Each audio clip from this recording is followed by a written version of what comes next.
Hello and welcome again to the Saigon Writers Club website, in particular the tutorial sessions. And this is a series of 7 videos to describe how a modern short story is put together. Because short stories do have rules, although they get bent and broken and bended all the time. 5 to 10,000 words, for example, read in one sitting, 2 or 3 main characters, 1 or 2 minor characters, a single event, and they also follow this trajectory: opening, inciting moment, rising action, climax, falling action, and resolution. Now, those aren't hard and fast rules, but that gives us you know, it's a way to get started on these things. And so what I've been doing with these lessons here in the tutorial section is covering all 6 parts of the creation of a short story: the introduction, the conflict, the inciting moment, the rising action, all the scenes involved in the rising action, the climax, which is what everyone's been waiting for. I mean, all the reader has been waiting for, falling action, and then, of course, the resolution, the denouement, where we tie everything up in the end.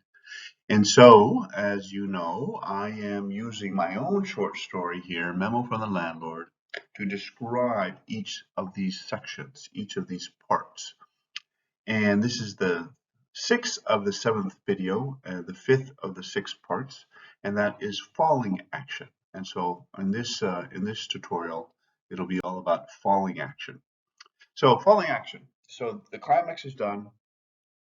We kind of know what happened in the story. And now we want to explain a little bit of the how, a little bit of the why, a little bit of a wrap up. Maybe you reintroduce some characters, you follow up on some characters, perhaps there's some action, maybe there's some little explanations. Each falling action is going to be a little bit different. But one of the goals of the falling action is to bridge climax to resolution. So from the climax, you might explain certain things that aren't 100% clear. And then the reader goes, ah, okay, yeah, oh, that makes sense. That's very clever. And then at the same time, set up the resolution, set up the final part of the story. So taken from my short story, I'll just read this for now. Colin had spotted me in the group and sprinted the 25 or so yards separating us. He wrapped his arms and legs around me and turned his head up and, for the very first time, kissed me, once on the neck and once on the cheek. He whispered into my ear, "Thank you, oh, thank you so much." He wiggled down and shouted to Max, "Daddy, Peter's here." Max looked up and didn't seem at all surprised to see me. It was like he knew I was going to be there. So this is after the solar eclipse has occurred, after the corona has appeared and then disappeared. It's all over. It's another sunny day in August.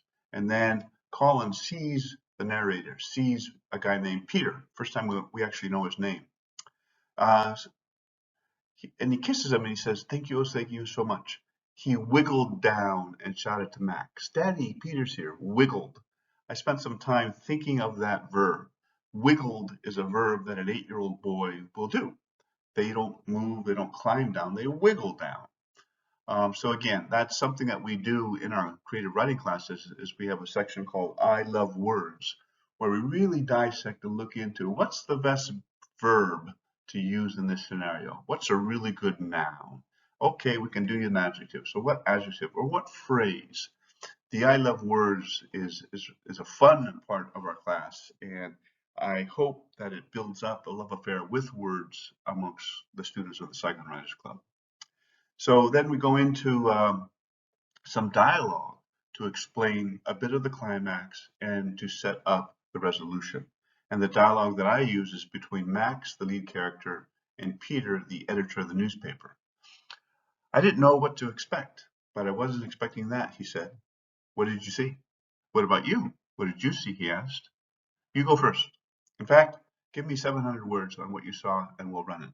"Maybe it should be 400 words, Max said, causing us both to laugh. "Up to you."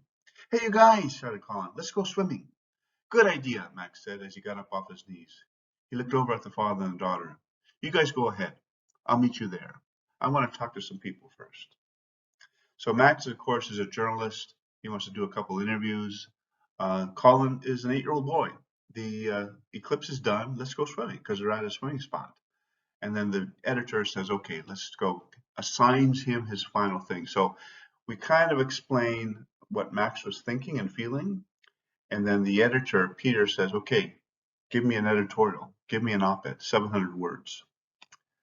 And so the wrap up of the falling action is basically, call him, say, hey, let's go swimming.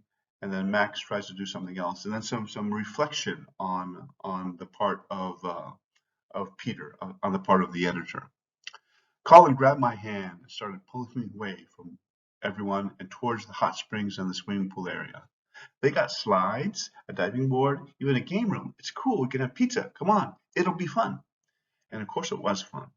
We spent the rest of the day at the pool with trips to dip into the hot springs pool as well. As for Max, he was an entirely different person that entire day, really for the following weeks as well, and honestly, way beyond that. He realized that he was no longer alone, and in fact, he never had been. So that bit of dialogue, little bit of dialogue, I guess, kind of wraps up the following action scene. We get a sense of how Max is feeling. Colin is Colin; he's just a little boy. But also, we get a sense of, you know, the editor now sees Max in a different way, and he has an assignment. He has to write 700 words. Pay attention there. Come on, it'll be fun. IDDLE. Now, you're not going to find that word in a dictionary because it's not a word. It's a little boy's word. But in this scenario, come on, it'll be fun. We write it in that way, and I encourage you to do that in your short stories. So this is the end. This is part, the following action. It's shorter than the climax. In some cases, the following action scene will be shorter than the climax, only 485 words here. So I encourage you to read that and think that's okay. This is the transition point between the climax and the resolution. It wraps up issues of the climax and it sets up the resolution. Okay, that's part 5, part 6 to go. One last part. Thank you for being part of this journey, and I wish you a very, very good day.